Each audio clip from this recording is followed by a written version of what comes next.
Okay, good afternoon.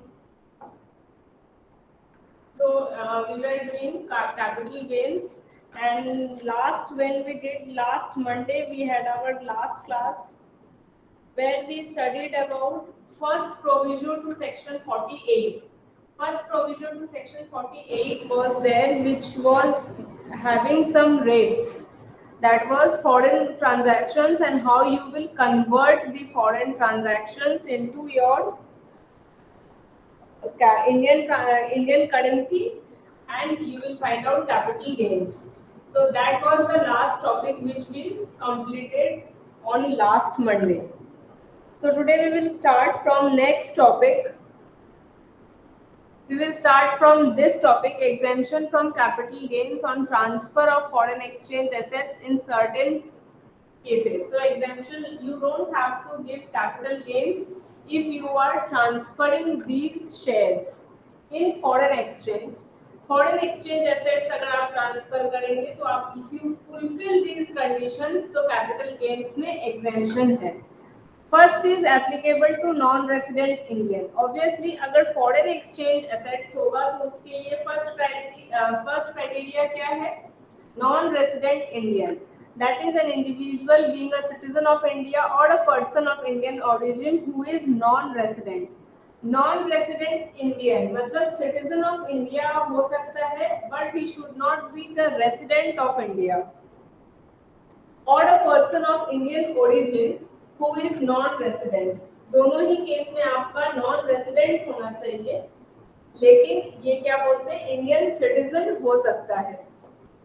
SSC has transferred any of the long-term capital asset acquired in convertible foreign exchange. Convertible foreign exchange में वो क्या acquire किया है? Long-term capital asset.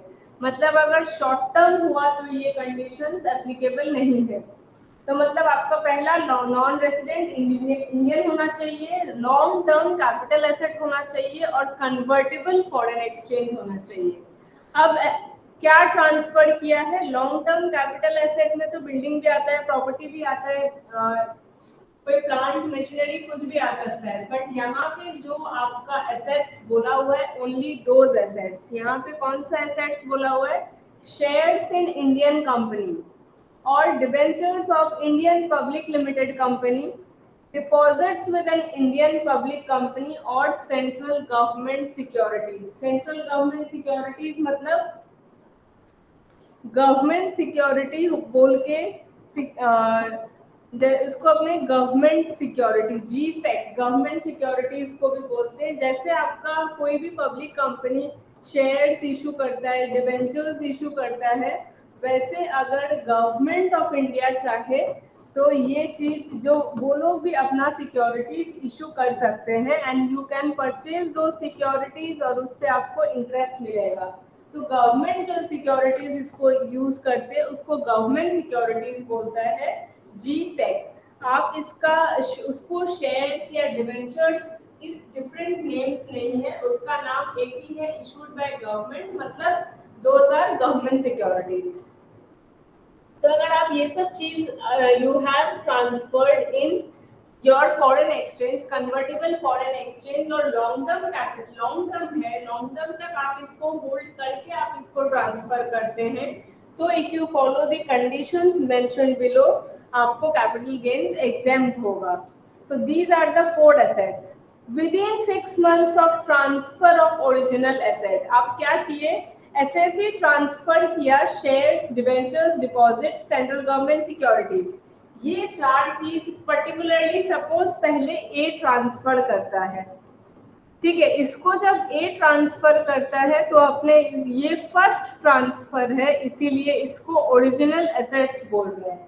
ये transfer कर दिया ए, उसके 6 months में, within 6 months of transfer of original assets, ये ट्रांसफर करने के बाद 6 महीना में taxpayer has invested the whole और any part of net considerations.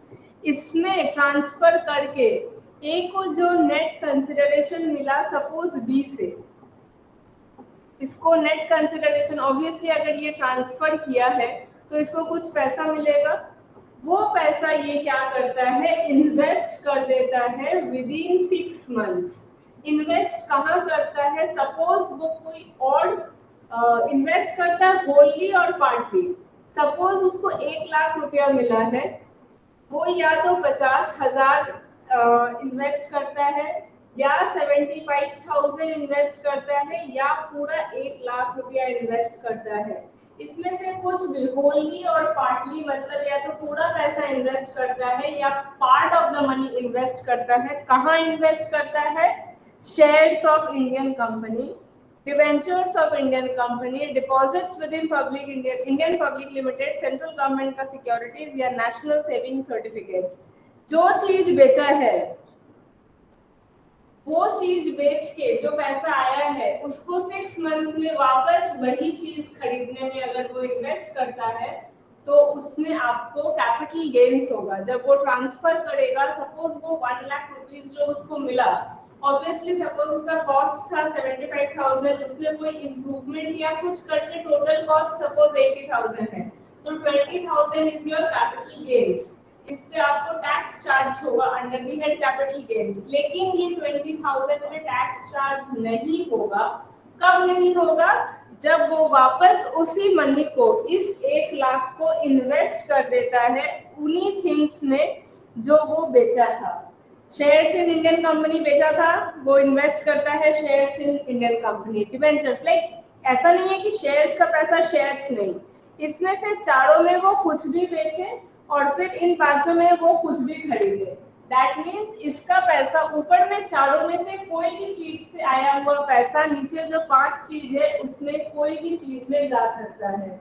ये अगर वो कर देता है विद इन 6 months तो what will be exempt, exemption will be available to the minimum of following। minimum मतलब long term capital gains, उसको long term capital gain हुआ होगा बिकॉज ये एसेट को लॉन्ग टर्म होल्ड किया था और उसके बाद उसको बेचा है, तो कोई भी गेन, दैट मींस जो एग्जांपल में 20,000 रुपीस का बात हम कर रहे हैं, that was long term capital gain, क्योंकि वो तो एसेट ही उसका लॉन्ग टर्म होल्ड होने के बाद बिका है, दैट मींस वो लॉन्ग टर्म ही कैपिटल गेन होगा। तो या तो वो minimum of the following what, long term capital gain, that means 20,000 as per my example, or long term capital gain into amount invested in new asset divided by net sale consideration of original asset। ये formula देख के लग रहा है कितना बड़ा बात इसमें लिखा हुआ है, बट नथिंग, इसमें सिर्फ एक लाइन में जो लिखा जा सकता था वो था proportionate long term capital gain. अब proportionate long term capital gain कैसे, you see what is written in that formula, long term capital gain, और उसको मल्टीप्लाई, मतलब आपका उसमें 3 चीज है, एक लॉन्ग टर्म कैपिटल गेन है, एक है amount invested in long term capital gain, in long term capital sorry in new asset, amount invested in new asset, और एक दूसरा है नेट सेल कंसिडरेशन,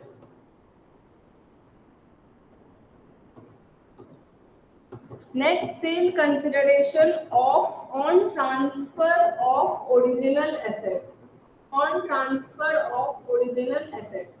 ये 3 चीज है, और इस 3 चीज से जो फॉर्मूला बना है उस फॉर्मूला को अगर आप देखेंगे तो आपको लगेगा कि वो क्या लिखना चाह रहा है, वो लिखना चाह रहा है amount invested in new asset उसका proportionate long term capital gain कितना है।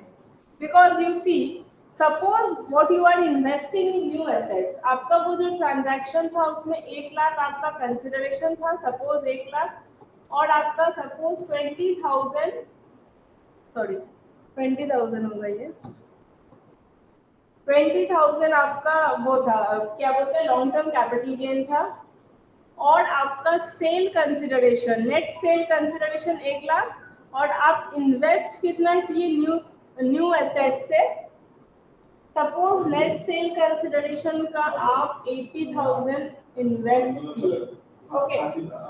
तो इस फॉर्मूला में जैसे फिगर्स को बिठाया गया है उसमें क्या लिखा है, सी अमाउंट इन्वेस्टेड 80,000 के प्रोपोर्शन में, 80,000 आपका कब आप इन्वेस्ट कर रहे हैं, 1 लाख में से। Let me show it in your unitary method, तब आपको ये समझ आ जाएगा।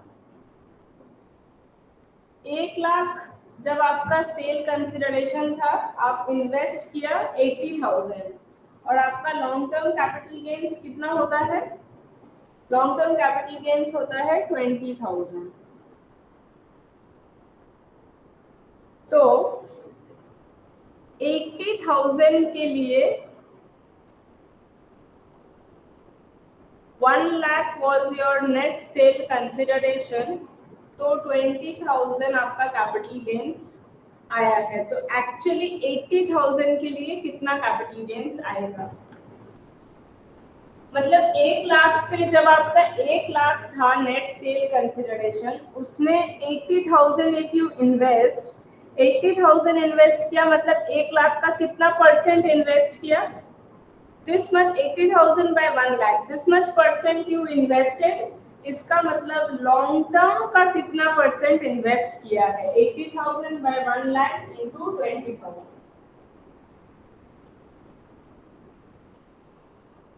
समझ में आया ये वाला concept? If you do buy this तो आपको वो फॉर्मूला याद रखने का जरूरत नहीं है, आपका ऐसे ही निकल जाएगा। 80,000 divided by 1 lakh is your 8%, 8% you are investing,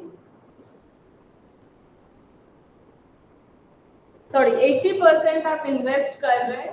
80% जब आप इन्वेस्ट कर रहे हैं, कैपिटल गेन्स 20,000 का कितना आप कैपिटल गेन्स इन्वेस्ट कर रहे हैं, 16,000 डिवाइडेड बाय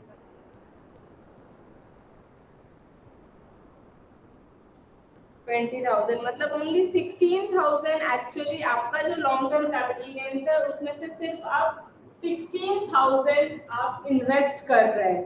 तो आपको एग्जेम्पशन कितना का मिलेगा, विचएवर इज लोअर। आपका कैपिटल गेन्स कितना था, 20,000, एक्चुअली प्रोपोर्शनेटली आप कितना इन्वेस्ट किए, ओनली 16,000, विचएवर इज मिनिमम, मतलब आप जितना इन्वेस्ट किए हैं उतना ही कैपिटल गेन्स आपका एग्जेम्प्ट होगा, दैट मींस 16,000। बिकॉज इस कंडीशन, इस प्रोविजन का क्राइटेरिया ये है कि जब आप इन्वेस्ट करते हैं उस इन्वेस्टमेंट पे आपको टैक्स एग्जेम्प्ट होता है। If you are investing the whole amount तो होल टैक्स एग्जेम्प्ट होगा, एल्स अगर आप प्रोपोर्शनल इन्वेस्ट किए, मतलब 1 लाख में से सिर्फ आप 80,000 इन्वेस्ट किए हैं, मतलब ओनली 80% यू हैव इन्वेस्टेड, तो इसीलिए कैपिटल गेन्स का भी ओनली 80% विल बी एग्जेम्प्ट, बाकी टैक्सेबल हो जाएगा।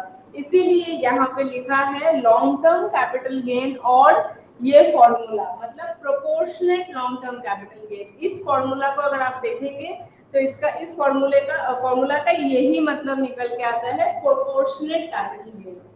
तो this is the only thing, long term capital gains और proportionate long term capital gains, whichever is lower, this will be exempt. Next is withdrawal of exemption. When the new asset acquired by assessee is transferred or converted into money within 3 years from the date of its acquisition. अब आप क्या किए, नया asset acquire किए, नया asset मतलब नीचे का जो 5 एसेट था, ऊपर का 4 बेच थे, नीचे का 5 में से कोई भी एक चीज आप एक्वायर किए, फिर आपने क्या किया, ट्रांसफर कर दिया, मतलब उसको भी बेच दिया, या फिर converted into money. If you are selling it आप उसके बाद उसको क्या किए, यू विल गेट मनी, वो मनी के फॉर्म में आपके पास आ गया, आप उसको सेल कर दिए within 3 years from the date of its acquisition. जिस दिन आप एक्वायर किए थे उसके 3 साल में अगर आप वापस आप उसको बेच देते हैं तो फिर कैपिटल गेन्स जो पहले आपको एग्जेम्प्ट हुआ था दैट विल बी कैंसल्ड। मतलब ये 16,000 रुपया जो आपको एग्जेम्प्ट हुआ था ये आपका कैंसिल हो जाएगा, मतलब it will be deemed to be treated as income in the year जिस दिन आप उसको बेच रहे हैं। मतलब ये 16,000 का आपका एग्जेम्पशन विथड्रॉ हो जाएगा। इसका मतलब क्या होता है, इस एसेट को खरीदने के बाद आपका लॉक इन पीरियड है 3 इयर्स। मतलब एग्जेम्पशंस लेने के लिए आपको सबसे पहले क्या क्या करना पड़ेगा, नॉन रेसिडेंट इंडियन होना चाहिए, उसके बाद कन्वर्टेबल एसेट्स होना चाहिए, foreign exchange, convertible foreign exchange, उसके बाद आपका लॉन्ग टर्म एसेट होना चाहिए and that also particular asset, shares, debentures, deposits and central government का सिक्योरिटीज। उसको आप बेच के 6 मंथ्स में वो पैसा इन्वेस्ट करो in these same assets only, that is shares, deposits, debentures, government securities और एनएससी, नेशनल सेविंग सर्टिफिकेट। ये 5 चीज में आप बेच के वापस ये 5 चीज आपको खरीदना पड़ेगा और आपको ये 5 चीज होल्ड करके रखना पड़ेगा फॉर 3 इयर्स। बिकॉज अगर आप 3 इयर्स में वो 5 में से कोई भी चीज which you have purchase from your previous sale अगर आप बेच देते हैं तो आपको जो long term capital gain exempt हुआ था वो it will be treated as income, वापस that will be added to your total income. वो 16,000 रुपया जो एग्जेम्प्ट हुआ था वो एड बैक हो जाएगा। तो इसका मतलब आप उसको 3 साल तक बेच नहीं सकते and if you want to sell you can sell it, लेकिन आपका जो पहले एग्जाम हुआ था वो आपका वापस टैक्सेबल हो जाएगा। ऑन रिवोकेशन, जब आपका एग्जामिशन रिवोक हो जाएगा, रिवोक मतलब cancelled, on revocation of exemption benefit earlier जो आपको मिला था shall be taxed as in the previous year in which such new asset is transferred or converted into money। जिस साल आपको ट्रांजैक्शन किए मतलब वो 3 साल में जिस भी साल आप suppose you did in second year तो आपको सेकंड ईयर में वो 16,000 जो पहले एग्जाम हुआ था वो टैक्सेबल हो जाएगा। Next is capital gains in case of slump sale. Slump sale word was discussed in feasibility, मतलब जहां हम एक ग्रुप ऑफ एसेट्स को टोटल उसका वैल्यू करके सेल कर देते हैं। That means you have 2 buildings, 5 plant and machinery और 3 सेट ऑफ फर्नीचर। तो आप 2 बिल्डिंग का अलग अलग वैल्यूएशन नहीं करके total group of this asset को suppose you are selling it in 50 lakh rupees, तो ये हो गया स्लम सेल। अगर आप एक एक इंडिविजुअल बेचते हैं कि बिल्डिंग का 5 लाख, दूसरा बिल्डिंग का 10 लाख, प्लांट का 15 लाख, एक एक मशीनरी और एक एक प्लांट को वैल्यू करके अगर आप बेचते हैं that is different thing. But अगर आप पूरा ग्रुप को एक साथ बेचते हैं तो उसको अपने बोलते हैं स्लम सेल। स्लम सेल में भी आपका क्या होगा, capital gains. Slump sale means transfer of undertakings for a lump sum consideration without assigning values to individual assets. This was discussed in feasibility also. हम लोग एक एक individual assets को value assign नहीं करते, अपने क्या करते, पूरा group of asset को ही एक बार में बेच देते हैं। तब टैक्स ट्रीटमेंट क्या होगा, सेल कंसिडरेशन एज यूजुअल, मतलब आपका जो बेच के पैसा आएगा वो, cost of acquisition or improvement, net worth of the undertaking। how you will calculate net worth वो नीचे डिस्कस है, we will calculate net worth। indexation benefit नहीं मिलेगा obviously, क्योंकि indexation benefit के लिए आपको cost of acquisition का CII चाहिए, जिस साल आप उसको एक्वायर किए थे उस साल का CII। लेकिन आप जब ग्रुप में बेच रहे हैं अलग अलग एसेट का अलग अलग CII होगा। Now how you will decide, आप तो डिसाइड भी नहीं कर पाएंगे बिकॉज आप तो ग्रुप में बेच रहे हैं, देन कौन से साल का CII लेना है यू वोंट बी अंडरस्टैंडिंग, इसीलिए इंडेक्सेशन बेनिफिट होता ही नहीं है। स्लम सेल में कोई इंडेक्सेशन बेनिफिट नहीं है। Nature of gain, short term या लॉन्ग टर्म। अब गेन कौन सा होगा, if the undertaking is owned and held by assessee for not more than 36 months then it will be deemed to be short term। मतलब slump sale के लिए आपको short term होने के लिए विदिन 36 मंथ्स आपको बेचना है। मतलब हम लोग पढ़े थे 1 ईयर में भी कुछ शॉर्ट टर्म होता है, 2 ईयर में भी होता है, maximum 3 years. Any asset if it is more than 3 years तो उसका शॉर्ट टर्म होने का कोई चांस नहीं है, प्रोवाइडेड वो 1 ईयर और 2 ईयर वाला एसेट्स नहीं है। जैसे shares of listed company 1 year में ही शॉर्ट टर्म है, अगर आप एक साल उसको होल्ड करने के बाद बेच रहे हैं तो that will be your long term capital gains. लेकिन स्लम सेल के लिए 3 साल है। If you are selling it within 3 years then it is your short term capital gains. If you are selling it for more than 3 years तो आपका long term capital gains होगा। Net worth shall be, net worth calculate करना था। Net worth क्यों calculate करना था? क्योंकि आपको कॉस्ट ऑफ एक्विजिशन चाहिए। Aggregate value of total assets, आप जितना एसेट्स है आपके पास, suppose you are having 2 buildings, 3 plant and machinery or 2 sets of furniture. Now you are selling it in a group of 50 lakhs. आप individually pricing नहीं कर रहे, but it is not that you don't know individual prices. You definitely know the individual prices. इस building का कितना price है, आपको plant machinery का सब कुछ का प्राइस इंडिविजुअली पता तो है, वो इंडिविजुअली आप टोटल कर लीजिए। सपोज आप क्रेडिटर्स, आपके पास लायबिलिटी है, वो भी बेच दे रहे हैं, मतलब अब आप जिसको बेचेंगे वो आपका क्रेडिटर्स पे करेगा, तो क्रेडिटर्स का जो लायबिलिटी है वो इसमें से माइनस कर दीजिए। मतलब total of assets minus total of liabilities.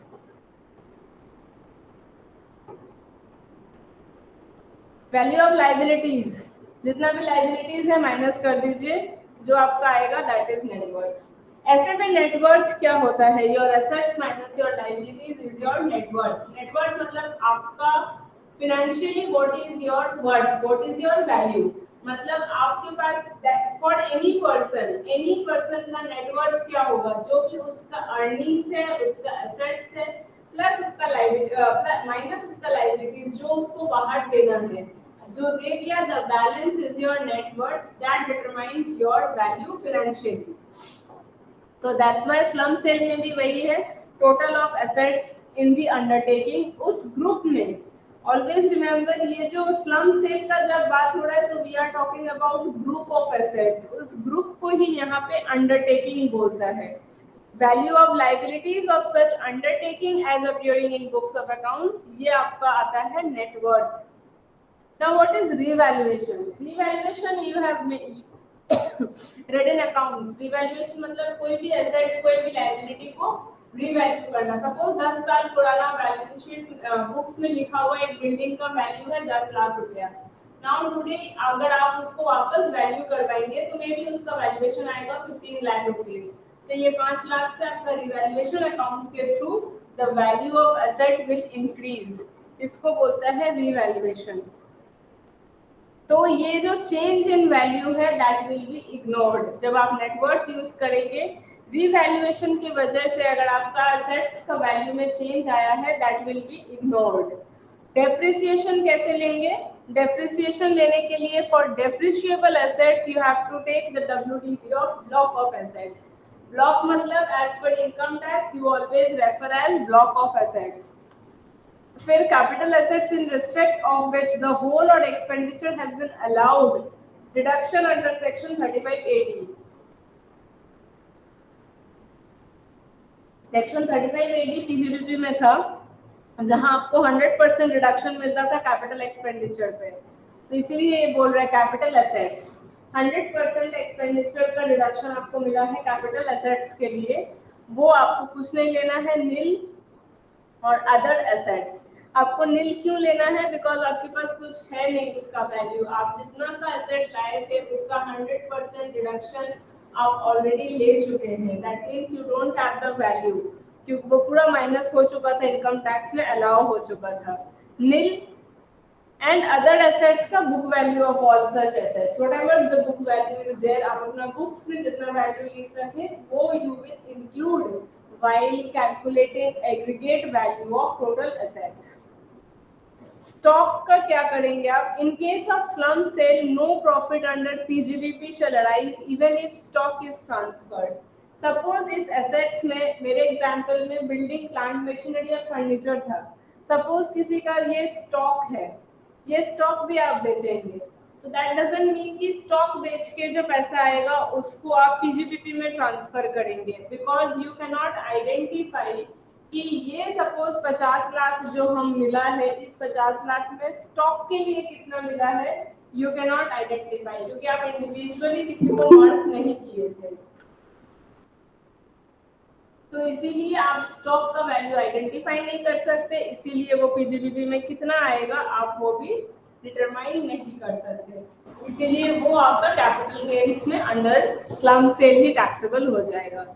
Carry forward. Suppose in slum sale, benefit of unabsorbed depreciation and losses of undertaking transfer shall be available to the transferred company and not the transferee company. ये जो आपका कोई asset है, इस asset से related आपका unabsorbed depreciation अगर है, तो आप ये अब इसका अनअब्सॉर्ब्ड डेप्रिसिएशन का क्या बेनिफिट था कि वो जब तक आपका प्रॉफिट से सेट ऑफ नहीं होता आप उसको कैरी फॉरवर्ड कर सकते हैं। तो अब ये कैरी फॉरवर्ड कौन करेगा? Transferor company, because you have sold your assets. तो डेफिनेटली जिसके पास एसेट्स है वही उसका डेप्रिसिएशन का भी बेनिफिट लेगा। That can not be taken by transferring company any more, वो ट्रांसफरर कंपनी को ही दे दिया जाएगा वो benefit. Report of an accountant, assessee is required to upload 1 month prior to due date of filing return of income, उसको upload करना पड़ेगा। वो same report from CA in form 3CEA indicating the computation of net worth. अब ये जो net worth आया है, ये नेटवर्थ कौन सर्टिफाई करेगा? एक सीए सर्टिफाई करके देगा, उसको due date of filing return के 1 महीना पहले अपलोड करना है, तब फिर आप अपना स्लम सेल का सेल कर सकते हैं, सेल ऑफ एन अंडरटेकिंग, और उसका जो कैपिटल गेन्स है उसका taxation under the head capital gains होगा। Now this report and the form for this report is form 3CEA.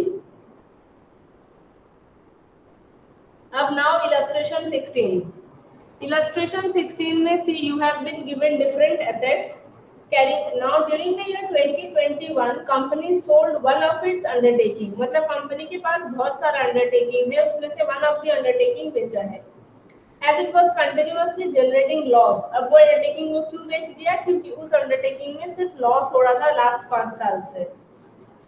Okay, for a lump sum value of 300 lakh, एक कोई अंडरटेकिंग यहाँ पे क्या बोल रहा है? एक कोई डिवीजन होगा। सपोज एक कंपनी है, उसका एक डिवीजन है ए बी, अलग अलग बिजनेस करता है, sorry A B D C D,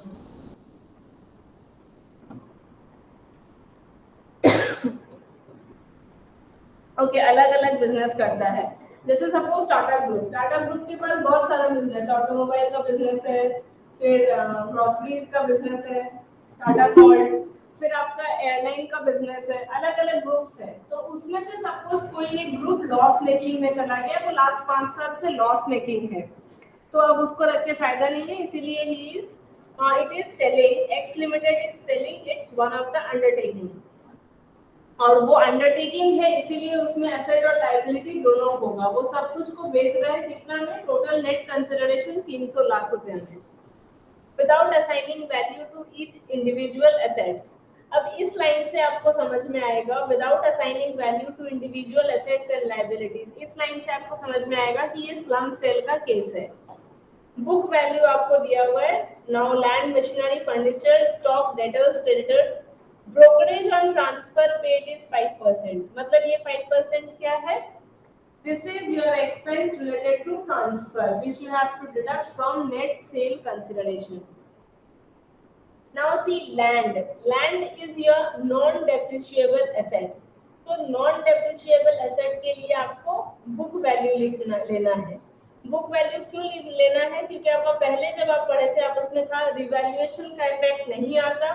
depreciable assets के लिए WDV लीजिए, जो आपका सेक्शन 35 AD में एग्जाम्प्ट है उसके लिए आपको कुछ नहीं लेना है, nil, that asset is not to be considered. और अदर्स के लिए आपका क्या है?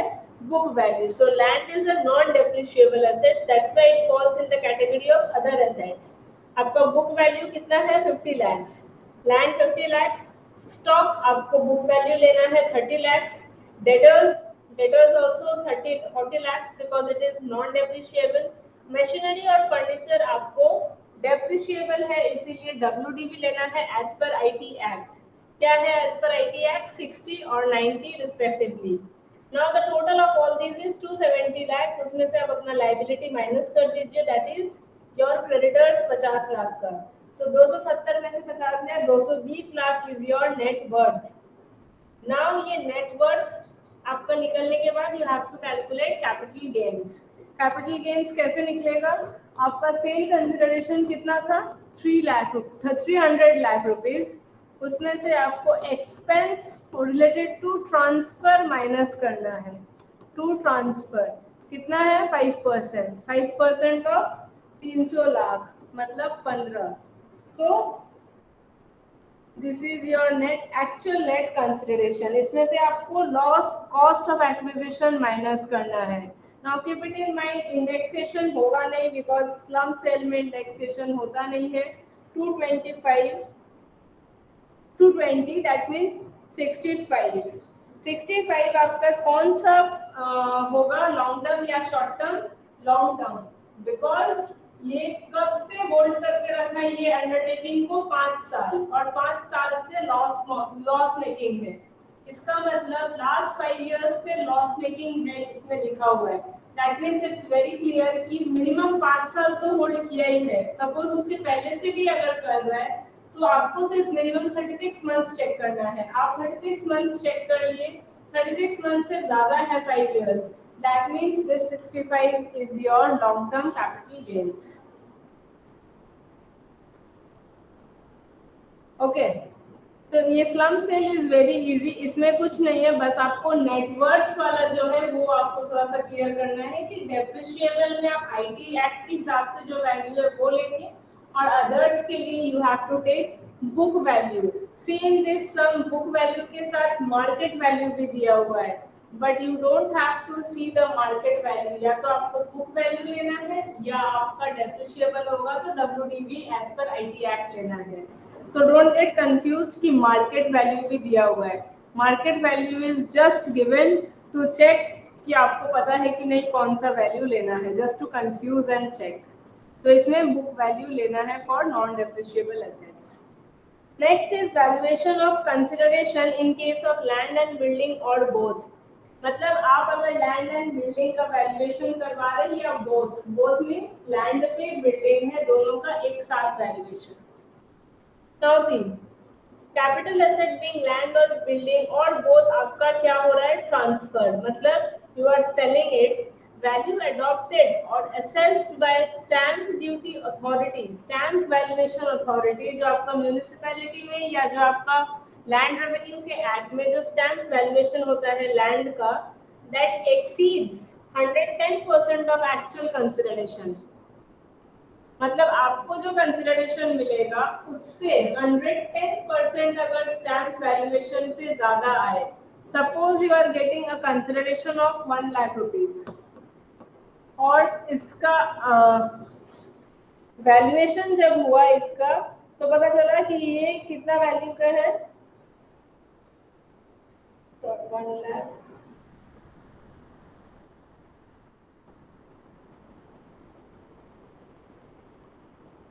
जब इसका वैल्यूएशन हुआ तो पता चला 2,20,000 इसका वैल्यूएशन निकल के आया. ओके. तो इसका दिस एक्सीड्स मोर देन 110%. 110% होने से 2,10,000 होता है. 1 लाख का 110%. तो आपको ये 2,20,000 का वैल्यूएशन निकल के आ रहा है. Stamp valuation stamp duty authority जब इसको वैल्यू कर रहा है तब 2,20,000 निकल के आ रहा है. तो आपका क्या नाउ अगर ऐसा केस है 110% से ज्यादा तो आपका ये 50C इज एप्लीकेबल. और इसमें क्या टैक्स कंसिडरेशन होगा? Full value of consideration shall be the value adapted by or assessed by any authority of a state government for the purpose of payment. मतलब आपका जो वैल्यूएशन निकल के आ रहा है that is what you have sold it in 1 lakh, लेकिन stamp valuation में क्या वैल्यूएशन है 2,10,000, तो आप नेट कंसिडरेशन क्या लेंगे 2,10,000। You won't take the consideration which you are receiving, ये 1 लाख रुपए आप नहीं लेंगे, आपको ये लेना है जो वैल्यूएशन आया है ना। आप ये सम देखिए, mister Raj has a self occupied property, 10 महीना पहले वो एक्वायर किया था 5 लाख में और वो उस प्रॉपर्टी को बेच दिया 6 लाख में टू राजश्री। पहला केस में सपोज स्टैम्प वैल्यूएशन कितना आ रहा है 6,25,000 और नेक्स्ट में स्टैम्प ड्यूटी अथॉरिटी में कितना आ रहा है 6,75,000।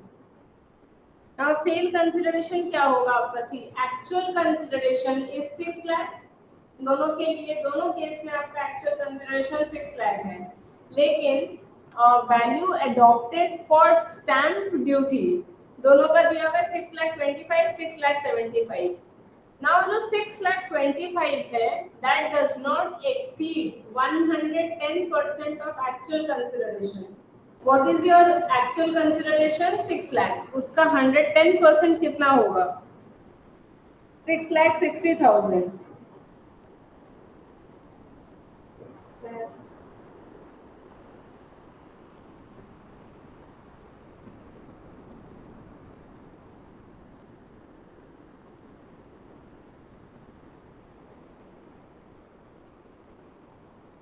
सॉरी, इस एग्जाम्पल में आपका ये 1,10,000 होगा, 110% वॉज 1,10,000। ओके, और आपका इसमें कितना आ रहा है 2,20,000, तो आपको 2,20,000 लेना है। वैसे इस सम में 6 लाख का 110% विल बी 6,60,000। पहला केस में कितना आ रहा है 6,25,000, मतलब this is not exceeding 110% of 6 lakh. 110% of 6 lakh के लिए 6,60,000 से ज्यादा होना चाहिए था, बट हमारे पास 6,25,000 ही है, तो वी विल टेक नॉर्मल, जो कंसिडरेशन है वही कंसिडरेशन लेंगे, 50C इज नॉट एप्लीकेबल। लेकिन नेक्स्ट वाला केस में 6,75,000 आ रहा है। अब 6,75,000 इज मोर देन 6,60,000, इसका मतलब इट एक्सीड्स 110%। जब ये 110% से एक्सीड करता है तो आपको 50C इज अट्रैक्टेड, और 50C होता है कि आपका जो स्टैम्प वैल्यूएशन के लिए, स्टैम्प ड्यूटी वैल्यूएशन के लिए जो वैल्यू लिया गया है that will be considered your net consideration. मतलब 6,75,000 आपका नेट कंसिडरेशन होगा, not 6 lakh. Though you have not received 6,75,000, still आपका टैक्स कैलकुलेट 6,75,000 पे ही होगा as per section 50C। Now reference to valuation officer. A valuation officer मतलब the assessing officer can refer the case to valuation officer for the purpose of valuation. Obviously valuation का भी एक course होता है, जो वैल्यूएशन करना जानता है एसेट्स को, उन लोग को दिया जाता है to do the valuation of those assets, and for that you have to give an exam and you have to become a certified valuer. कोई भी XYZ वैल्यूएशन नहीं कर सकता, the one who is certified valuer, इसीलिए यहाँ पे बोल रहा है रेफरेंस टू वैल्यूएशन ऑफिसर जो होता है वो रजिस्टर्ड होता है, वो वैल्यूएशन ऑफिसर ही उसको वैल्यू करेगा कि क्या आपका वैल्यूएशन है। SSC claims before any. Now अगर असेसिंग ऑफिसर जो है इनकम टैक्स ऑफिसर, उसको वैल्यूएशन ऑफिसर के पास कब जाना है, तब जाना है जब एसएससी को एसएससी क्लेम्स कि उसको नहीं पसंद आया स्टैम्प ड्यूटी का वैल्यू, कितना वैल्यू है वो है, अगर ये सब चीज नहीं पसंद आएगा। ऑब्वियसली ये नहीं पसंद आने का बात क्यों है, बिकॉज आपको मिल रहा है only 6 lakh and you have to calculate tax on 6,75,000। अगर आप सेल कंसिडरेशन 6,75,000 लेंगे, ऑब्वियसली आप अगर अपना सेल को बढ़ा के उसमें say whatever you will deduct, उसके बाद जो टैक्स आएगा उस पर आपको टैक्स पे करना है। इसका मतलब आपका टैक्स रेवेन्यू कॉस्ट ज्यादा ही आने वाला है। 6 लाख पे लेके अगर आप करते तो उसके हिसाब से 6,75,000 लेके अगर करेंगे तो आपका टैक्स ज्यादा आएगा। तो there is a very obvious thing कि assessee will not agree to this और SSC इसको oppose करेगा. तो SSC claims before AO that value adopted or assessed by any such authority exceeds fair market value. अब SSC का क्या claim है? ये क्लेम है कि जो फेयर मार्केट वैल्यू है उससे भी ज्यादा आ रहा है stamp duty value. Fair market value मतलब ऑब्वियसली अगर आप आज कुछ बेच रहे हैं उसको आप मार्केट वैल्यू में बेचेंगे, जो मार्केट में रेट है उसमें बेचेंगे. तो ये लैंड बिल्डिंग जो वो घर बेच रहा था, हाउस प्रॉपर्टी, ये वो 6 लाख रुपए में बेच रहा था, मतलब मार्केट वैल्यू उसका 6 लाख रुपए ही है, उससे ज्यादा में वो बेच ही नहीं सकता उसको. तो फिर अगर स्टैम्प ड्यूटी वैल्यूएशन ज्यादा आता है 6,75,000, what is his fault in this? अगर वो बिकेगा ही नहीं मार्केट में तो वो कहां से 6,75,000 से ज्यादा में उसको बेचेगा? वो नहीं बेच सकता. That's why what is his claim कि द स्टैम्प ड्यूटी वैल्यू जो है वो मार्केट वैल्यू से ज्यादा है. ठीक है, एक उसका ये क्लेम है. एंड दूसरा, the value so adopted by stamp valuation authority has not been disputed in any appeal or revision, or no reference has been made before any authority, court or high court. और इसका ये जो stamp valuation authority जो value लिया है उसके against कोई appeal या कोई भी केस फाइल नहीं हुआ है हाई कोर्ट में. ये दो कंडीशन है. एक तो एसएससी ये बोलता है कि ये जो अथॉरिटी ने जो वैल्यूएशन किया है वो ज्यादा है फेयर मार्केट वैल्यू से, and the value so adopted और assessed by stamp valuation authority has not been disputed in any appeal और रिविजन. वो कहीं अपील में भी नहीं गया है. तब क्या करेगा एओ? उसको वैल्यूएशन ऑफिसर के पास लेके जाएगा कि आप इसको वैल्यू करके बताइए कि what is the valuation of this property.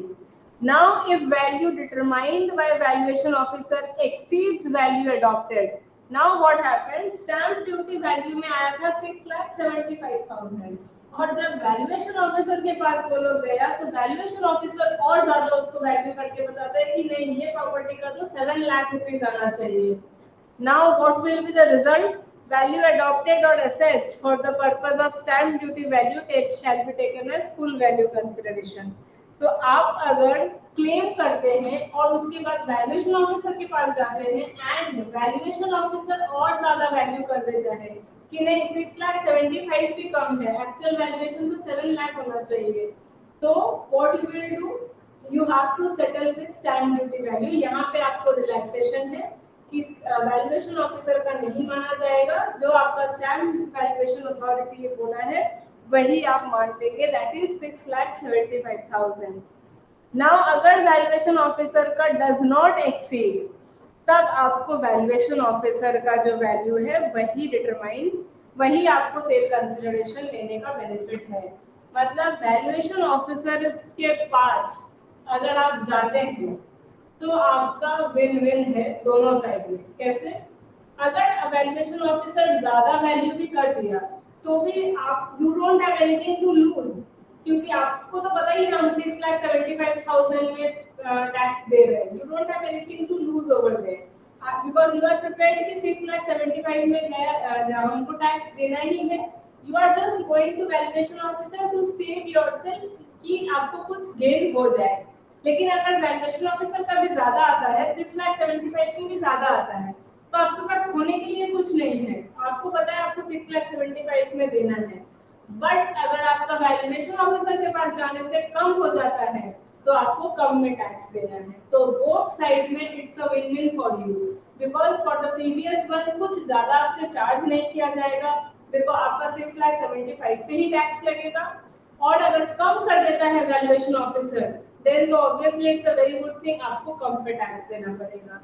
तो वैल्यूएशन ऑफिसर के पास जाना इज ऑलवेज विन विन.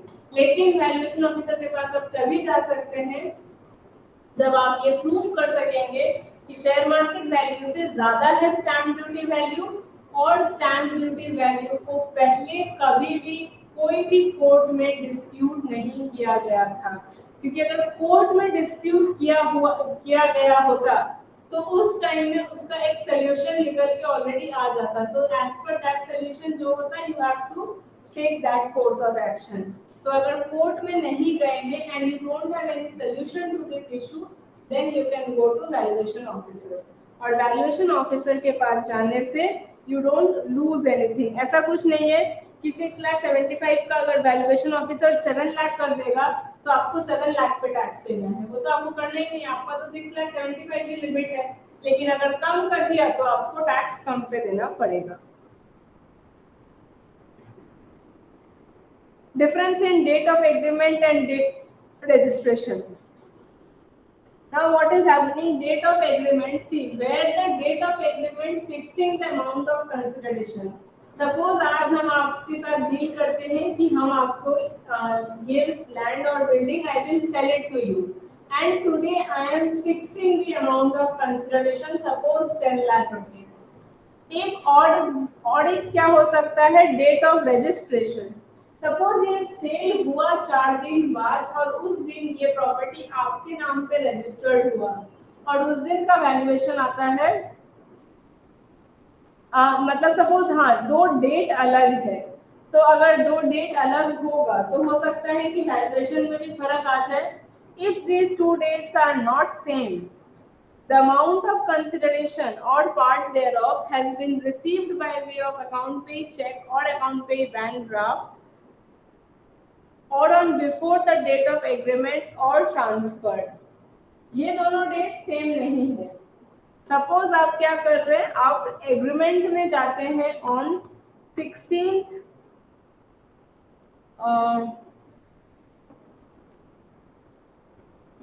16 नवंबर 2020 को आप एग्रीमेंट किए and you are selling it. Actually ये रजिस्टर्ड हो रहा है 25 नवंबर 2020।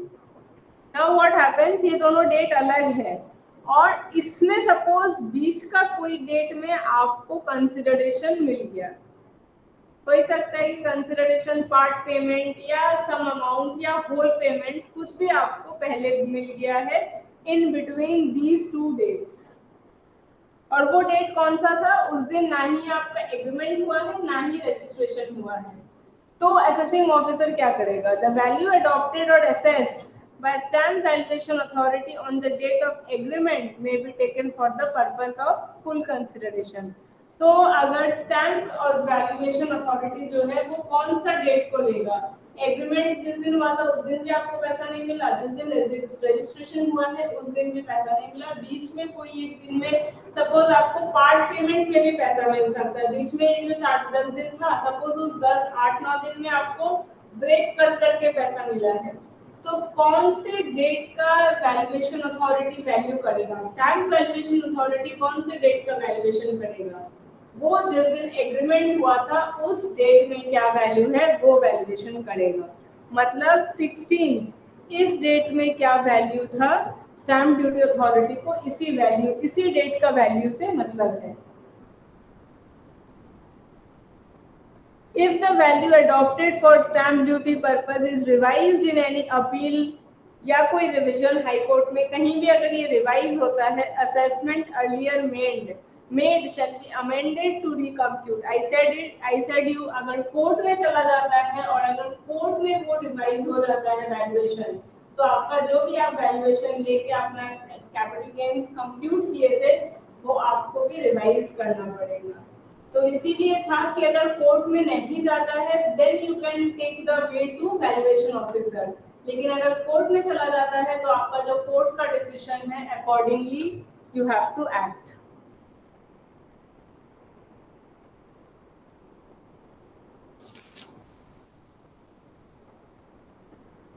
नाउ ये सिंपल सम्स है, please practice this sums. Next is valuation of consideration in case of unquoted shares। Unquoted shares का valuation क्या होता है?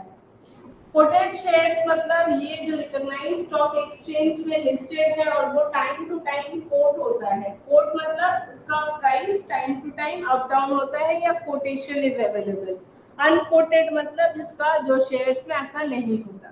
Where capital asset being share of company other than quoted share is transferred for consideration which is less than fair market value of such shares। क्योंकि आपको market value नहीं पता चलेगा because वो टाइम टू टाइम कोटेड नहीं रहता है। And if it is sold in less than fair market value तो आपको fair market value will be taken as full consideration। आप suppose you are selling one share है 100 rupees, लेकिन उसका fair market value 120 rupees है, तो आपको 120 rupees में वो आपका फुल कंसिडरेशन, जब आप कैपिटल गेन्स लेंगे तो आपको 120 रुपीज लेना है, not 100 rupees. This is the capital gain calculation for quoted unquoted shares. Next is capital gains in case of self-generated assets. Now, what is the meaning of self-generated assets? किसी को idea self-generated assets क्या होता है?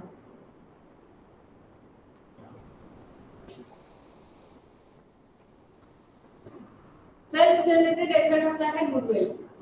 Suppose you are having एक आपका departmental store है और वो डिपार्टमेंटल स्टोर आपके एरिया में या योर नियर बाय एरिया में बहुत अच्छा चल रहा है। So that means what? वो क्यों अच्छा चल रहा है? Because of your reputation. आपका रेपुटेशन अच्छा है कि you sell goods which are worth to buy and the quality goods you are selling. उसकी वजह से एक ब्रांड का क्या होता है? इमेज बनता है एंड उसका एक रेपुटेशन होता है। That is known as your goodwill. वो आपका goodwill है because that you have earned yourself.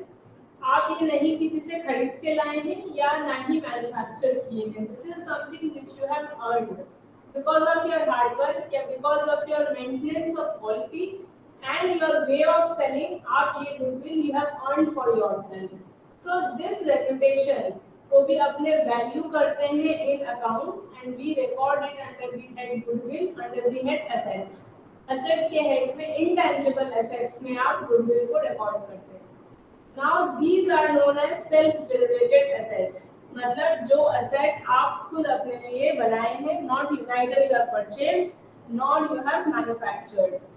तो ये सब जो एसेट्स है इसका, नाउ सपोज मेरा गुडविल है and I have the value of goodwill of 5 lakh rupees in my books of accounts.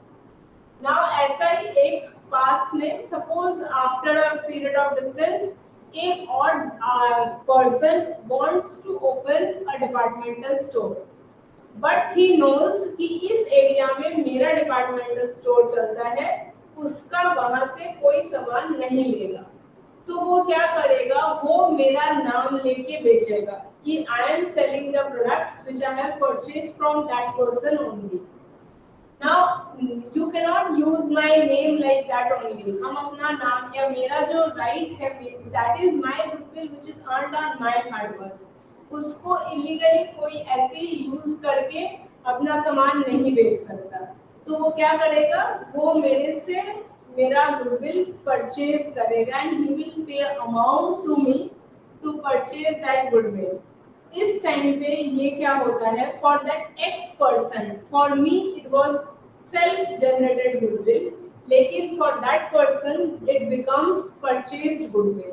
तो हम परचेज्ड गुडविल या वो जो व्हिचएवर इज परचेज्ड रेपुटेशन का बात नहीं कर रहे हैं, I am talking of self generated. इस सेक्शन में आपका सेल्फ जनरेटेड एसेट्स है। Now these assets are self generated if not purchased. Suppose copyright. Copyright is also one of the self generated. If I write a book and वो book अगर हम if I write an article, क्या कोई भी चीज अगर हम खुद लिख के I publish it, उसपे मेरा copyright है, वो book मेरे नाम से ही बिकेगा and the sale proceeds will come to me only. उसका कोई भी कॉपी बना के अपने नाम से नहीं बेच सकता and that's why it is written कि कॉपीराइट अगर आप if you go and do anything illegally तो अंडर कॉपीराइट एक्ट आपको पनिशमेंट मिलेगा। कोई भी आर्टिकल, कोई भी बुक, कोई भी इन्वेंशन, अगर कोई एक पर्टिकुलर पर्सन इन्वेंट्स समथिंग तो उसका कॉपीराइट और पेटेंट उसी के पास रहता है। हाँ, if you come and purchase it from me, officially अगर हम आपको अपना कॉपीराइट बेच देते हैं, उसके बाद you can work with that. So तब ये क्या बन जाता है? Purchased. Else ऐसा assets हमेशा क्या रहता है? Self generated. So goodwill of a business or tenancy rights, trademark, right to manufacture, produce any article or thing. Suppose मेरे पास हम अपना राइट्स है मेरे पास कि हम कोई पर्टिकुलर आर्टिकल और थिंग बना सकते हैं। That doesn't mean you also can manufacture, उसके लिए आपको उसका राइट्स लेना पड़ेगा, आपको परमिट लेना पड़ेगा, रूट परमिट्स। सेम वे अगर आपके पास कोई हैवी व्हीकल है एंड वो आपका ट्रांसपोर्टेशन बिजनेस में जनरली आता है रूट परमिट्स, आपको उस रूट में अप्लाई करने के लिए, उस रूट को यूज करने के लिए you have to take route permits. तो ये सब हम मतलब अपने लिए करते हैं, these are my self generated. अगर if I sell it then those becomes purchased. तो we are talking of self generated. तो कॉस्ट ऑफ एक्विजिशन कैसे निकालेंगे हम ये सब एसेट्स का? जो सेल्फ जनरेटेड है उसका कॉस्ट ऑफ एक्विजिशन कैसे निकालेंगे? Acquisition of such asset by purchase,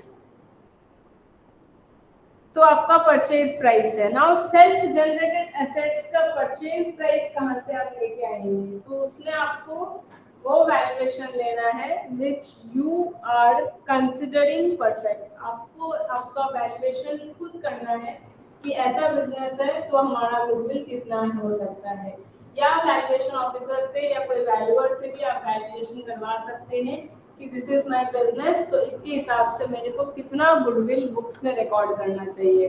that becomes your purchase price.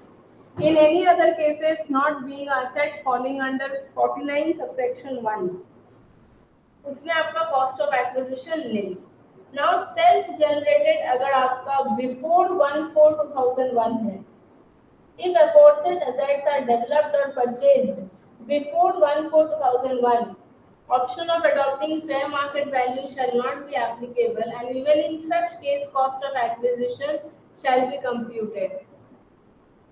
हम लोग 1/4/2001 से 2001-2 को बेस ईयर मानते हैं, उस ईयर का CII 100 है। तो 1/4/2001 के पहले अगर आप कोई एसेट एक्वायर किए थे इन सेल्फ जनरेटेड एसेट्स वाला ग्रुप में, इस ग्रुप में अगर आप कोई एसेट 1/4/2001 के पहले एक्वायर किए थे, तो हम लोग इतना देर क्या करते थे फॉर डिफरेंट केसेस कि जो आपका परचेज प्राइस है और fair market value whichever is higher. लेकिन फॉर सेल्फ जनरेटेड एसेट्स आपको ये कंसेप्ट नहीं लेना पड़ेगा, you just have to take purchase price. That's why it is written fair market value का कोई concept, you can ignore fair market value, you have to take as per about table मतलब purchase price. Now cost of improvement. See, in case of goodwill, right or to manufacture or produce or any article to carry on business or profession, cost of improvement shall be nil, because goodwill आपका जो है वो है, you cannot take anything as improvement, though you might improve in yourself ताकि आपका और अच्छा business चले, आप अपने आप में improvement ला सकते हैं, बट आप उसका कॉस्ट ऑफ इम्प्रूवमेंट बोल के कोई बेनिफिट या उसका इंडेक्सेशन करके कोई बेनिफिट नहीं ले सकते।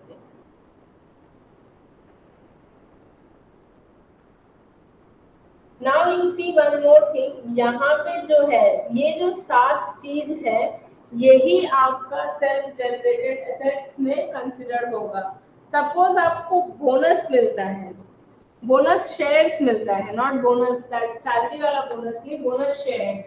सपोज आपके पास 3 shares were there for a company, तो कभी कभी कंपनीज बोनस शेयर्स इशू करता है, मतलब हर 3 शेयर जिसके पास है उसको हम आप और 2 शेयर्स देंगे विदाउट मनी, मतलब यू डोंट हैव टू पे फॉर दोस 2 शेयर्स, वो आपको फ्री में दिया जा रहा है, इसका मतलब दोस आर बोनस शेयर्स, आपको एज बोनस मिल रहा है। So that is also a type of self-generated assets because you are not paying anything for those 2 assets, 2 shares. So that becomes your self-generated assets. लेकिन वो इसमें included नहीं है. That means this section is exhaustive for these 7 things. इसके अलावा अगर कोई भी टाइप का self-generated asset है, वो exempt है from tax. उसमें कोई टैक्स नहीं लगता। ये सेक्शन आपका सिर्फ ये 7 आइटम्स विच आर मेंशन्ड उसी के लिए है।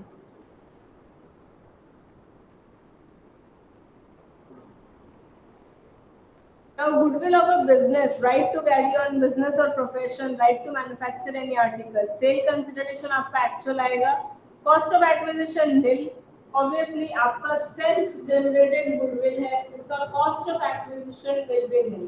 अगर आप परचेज करते हैं तो परचेज प्राइस, एल्स इसका क्या होगा, नील, कॉस्ट ऑफ इम्प्रूवमेंट भी नील। अगर आप इसको ट्रांसफर कर रहे हैं उससे related, if you have done any expenditure you have to take that, बाकी जो आपका कैपिटल गेन है वही आपका कैपिटल गेन हो जाएगा, sale consideration minus actual. So these are the things. तो सेल्फ जनरेटेड के लिए cost of acquisition will be nil, else आप जो अमाउंट दे के परचेज कर रहे हैं वो आपको लेना है under the head cost of acquisition. And अगर आप 1/4/2001 के पहले लिए तो you have to ignore fair market value वाला कंसेप्ट, उसमें आपको कुछ नहीं देखना है, आपका जो भी परचेज प्राइस है वही लेना पड़ेगा। Now see the next case is bonus shares. अभी बोनस शेयर्स के बारे में बताया था, cost of acquisition being allotted on basis of holding of any financial asset to assessee without any payment. इसका मतलब आप कोई पेमेंट नहीं, any person holding 3 share, suppose a company announces जिसके पास 3 शेयर है उसको हम हर 3 शेयर के लिए 2 शेयर दिया जाएगा। तो इसका मतलब if you are having 9 shares तो आपको हर 3 शेयर्स के लिए 2 शेयर्स दिया जा रहा है, तो 9 शेयर्स के लिए आपको कितना शेयर दिया जाएगा, ये सब आपका विदाउट पेमेंट मिलता है। That means that's why these are not bought shares but bonus shares. जब बॉट शेयर्स कब होता है, जब you actually go and purchase the shares of company, लेकिन जब आपको बोनस मिला है ये फ्री शेयर्स है, इसीलिए इसका cost of acquisition you can not take anything, it will be nil, hence cost of acquisition will be nil. If such asset is acquired before 1/4/2001, so cost of acquisition shall be taken the fair market value as on 1/4/2001। मतलब यहाँ पे वही same चीज, अगर आप 1/4/2001 के पहले लेते हैं तो आपका market value, fair market value जो 1/4/2001 को है, that will be taken as your sale consideration। और अगर आप 1/4/2001 के बाद बोनस शेयर्स लेते हैं तो आपका कॉस्ट ऑफ एक्विजिशन क्या होगा, नील। पहले लेने से फेयर मार्केट वैल्यू 1/4/2001 वाला। Next is bonus tripping. Bonus tripping क्या होता है? अरे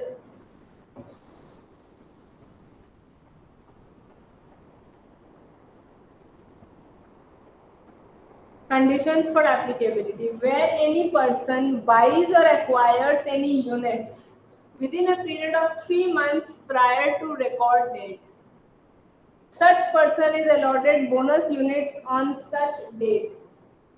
Such person sells or transfers all or any such original within 9 months after such date, while continuing to hold all or any other bonus units। इसका मतलब यहाँ पे कितना कुछ लिखा है, what is the meaning? Bonus stripping मतलब suppose आपका रिकॉर्ड डेट है 16/9/20, this is record date.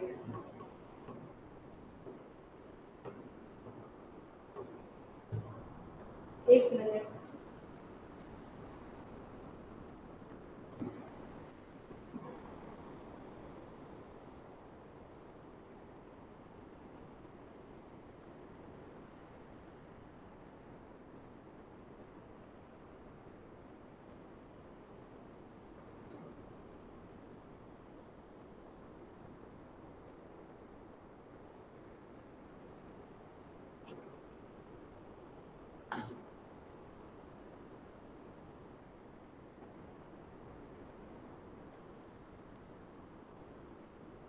Okay.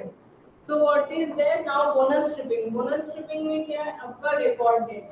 Record date मतलब, record date is the date, ये कट ऑफ डेट है। कट ऑफ डेट मतलब सपोज आपको शेयर्स देना है टू दोज शेयर होल्डर्स जो शेयर होल्डर्स है ऑन 16/9/20। मतलब क्या होता है, हर कंपनी का कोई ना कोई शेयर्स कभी ना कभी बिक रहा है, 16 को बिक रहा है, 17 को बिक रहा है, 18 को बिक रहा है, through out the year, through out the month selling हो रहा है। The one or the other is buying or selling the shares। Now अब आप अगर डिविडेंड देना चाहेंगे तो यू हैव टू डिसाइड कि इस दिन तक जितना मेरा शेयर होल्डर्स है हम उतना शेयर होल्डर्स को डिविडेंड देंगे। उसके बाद जो शेयर होल्डर्स मेरे शेयर होल्डर्स बनते हैं तो पर्सन्स उसके बाद अगर मेरे शेयर होल्डर्स बनते हैं तो I will not give any dividend.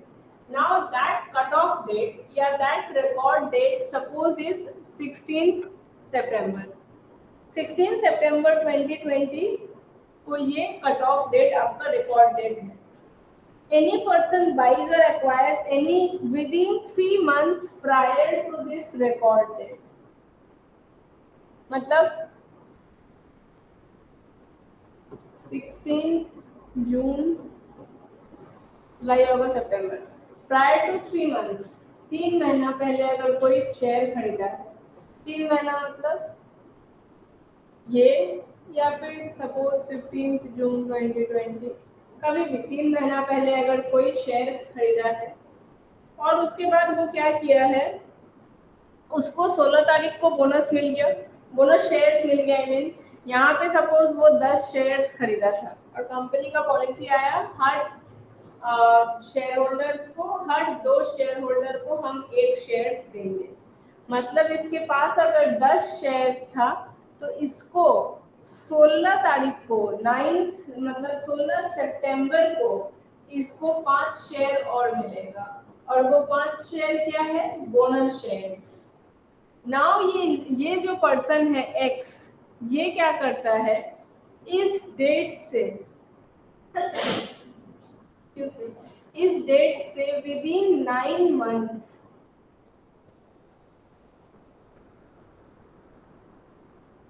ये जो 10 शेयर्स था ना ये बेच देता है।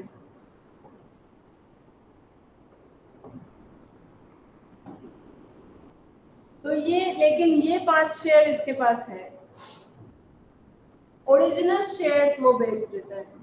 कीप इट इन माइंड ये ओरिजिनल शेयर्स वो बेचेगा।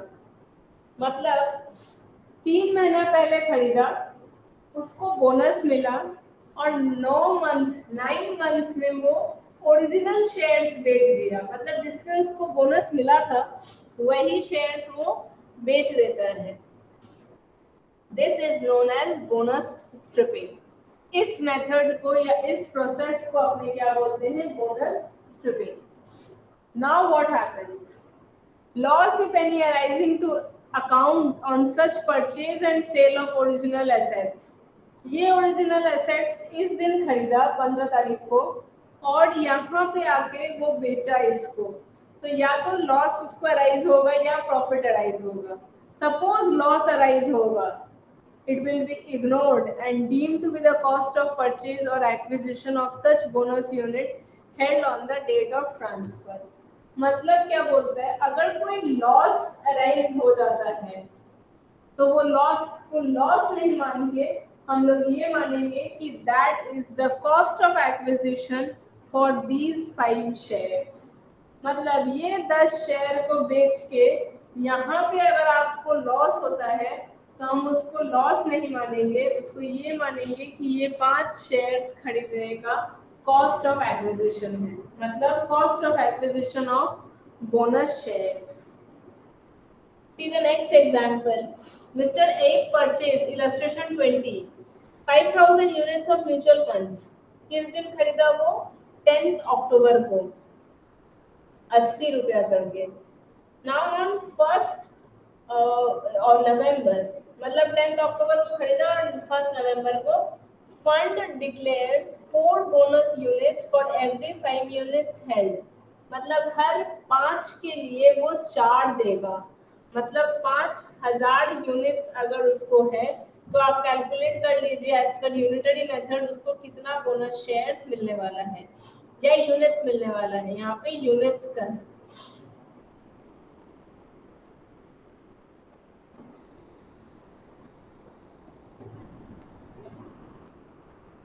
ओके और record date for declaring bonus is 1/11/2020। Record date मतलब कितना है 1/11/2020।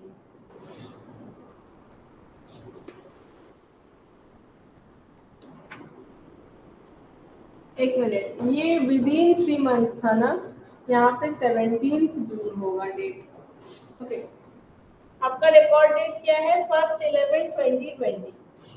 तब इसका मतलब 1/11/2020 तक जिसके पास शेयर्स है उनको ही सिर्फ बोनस मिलेगा, मतलब यूनिट्स जिनके पास है उनको ही सिर्फ यूनिट्स मिलेगा।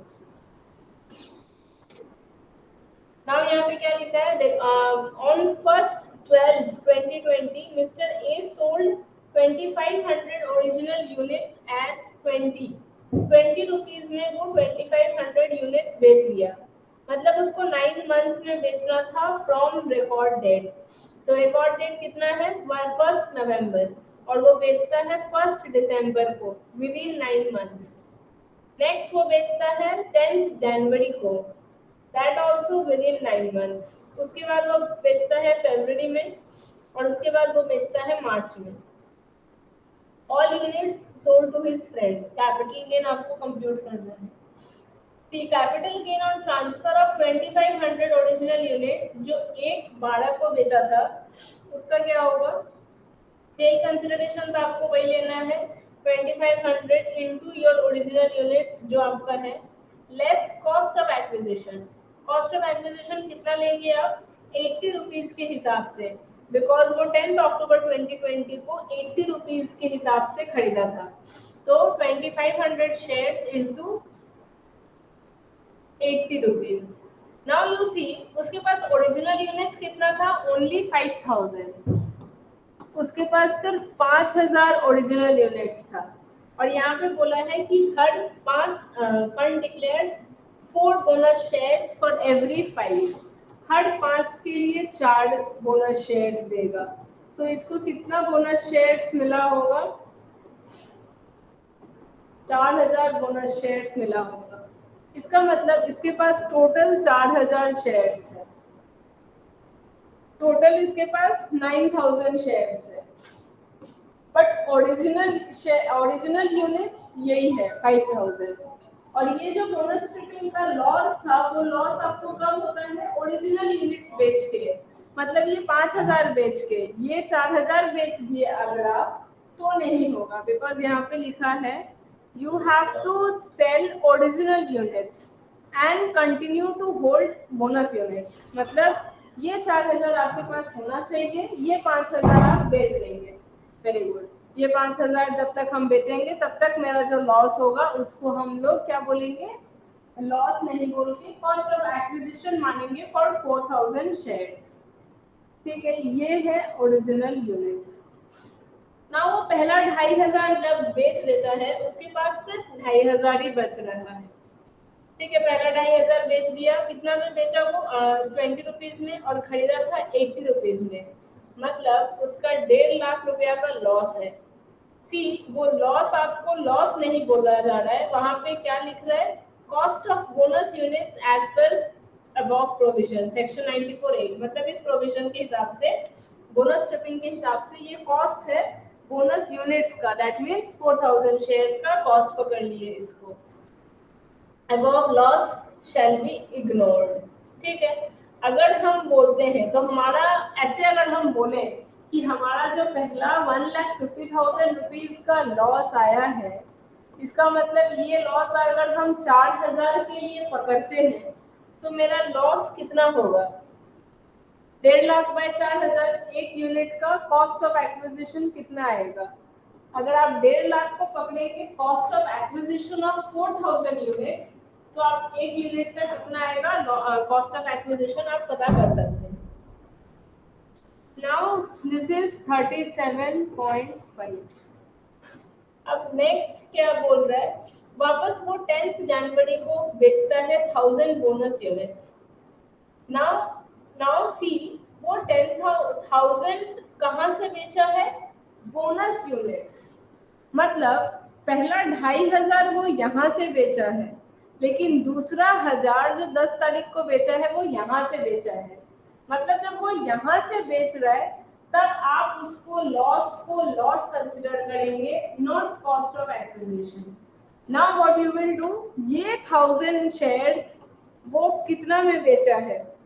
सी 25 रुपीज, मतलब 25,000 और यहाँ पे आपको कॉस्ट ऑफ एक्विजिशन माइनस करना है। तो आप ये 1000 का कॉस्ट ऑफ एक्विजिशन ये लेंगे, बिकॉज आप पहला वाला जब आप बेचे थे वो लॉस आप डेडिकेट कर दिए थे ये 4000 को, और आपको पर यूनिट कॉस्ट निकल आके आ गया था।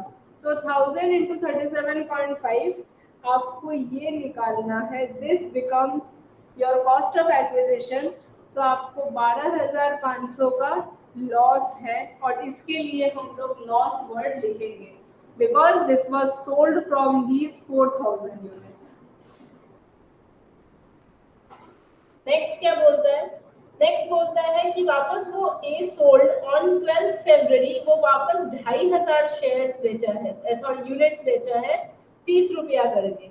लेकिन उसमें क्या लिखा है? ओरिजिनल यूनिट्स, मतलब ये 2,500 वो यहाँ जो बैलेंस 2,500 है 5,000 में, वहां से वो 2,500 रुपया बेचा है। Now that is again very simple. अब आपका क्या करना है? 2,500 यूनिट्स 30 रुपया करके बेचा है। अब हम I am continuing in next page. 2,500 30 रुपया करके बेचा था 75,000 रुपीज, और ये 2,500 वो खरीदा कितना में था? 80 में खरीदने से 2 लाख रुपया। ओके, तो आपको कितना मिलता है? 1,25,000। Again you will not say this 1,25,000 as your loss. इसको आप क्या बोलेंगे? Cost of acquisition for bonus shares, और sorry bonus units. Bonus units का कॉस्ट ऑफ एक्विजिशन है। Very good. 1,25,000 becomes your cost of acquisition for your 3,000 units, because 4,000 units जो आपका था उसमें से आप 1,000 यूनिट्स बेच चुके हैं। अब आपका जो नेक्स्ट ये जो आया ये डिवाइडेड बाय आपका 3,000 units.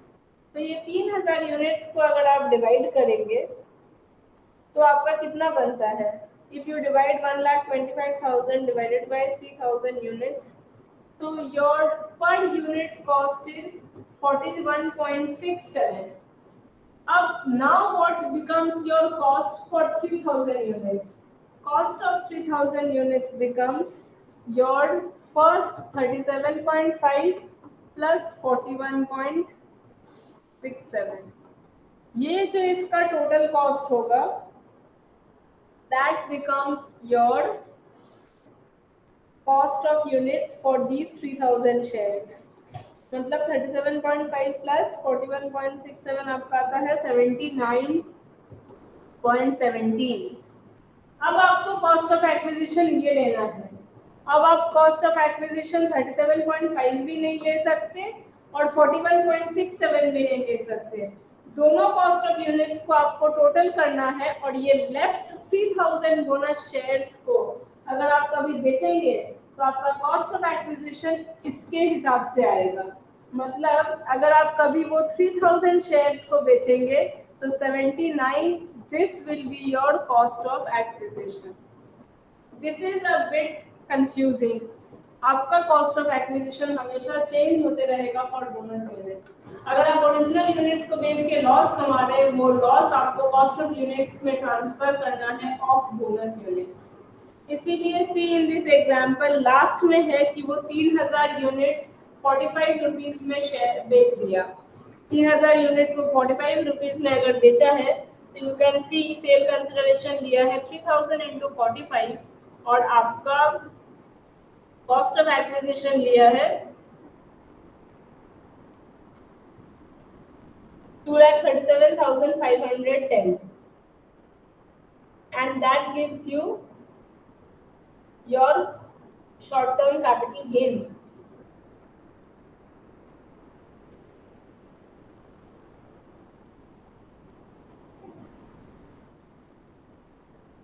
That gives you your short term capital gain. Now why short term capital gain?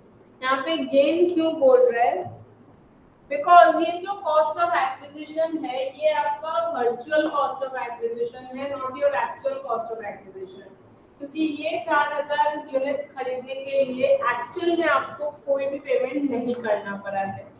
और यहाँ पे कॉस्ट ऑफ एक्विजिशन माइनस करके हम लोग निकाल के ला रहे हैं, because this is your fictional cost of acquisition, not your actual cost of acquisition.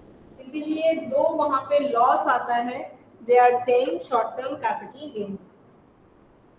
That's why ये टर्म लॉस ब्रैकेट में लॉस है, स्टिल वो शॉर्ट टर्म कैपिटल गेन्स लिखा है। सो बिकॉज ये आपका फिक्शनल लॉस है, नॉट योर ओरिजिनल लॉस, क्योंकि एक्चुअल में तो आपको कोई लॉस हुआ ही नहीं है। वो 4000 शेयर्स कमाने के लिए आपका कोई पैसा गया ही नहीं था, outflow was zero. So whatever you are earning that becomes your gain only. इसीलिए लॉस का फिगर आते हुए भी they are showing short term capital gains.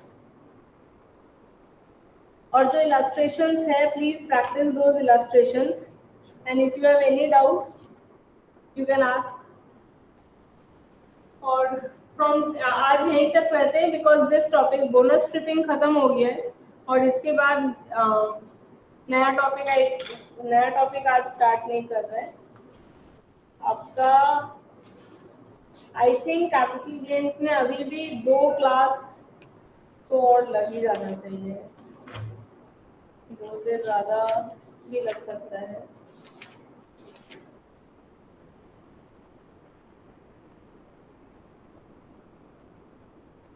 Twenty 23 pages around है, तो 2 से ज़्यादा क्लास लग भी सकता है।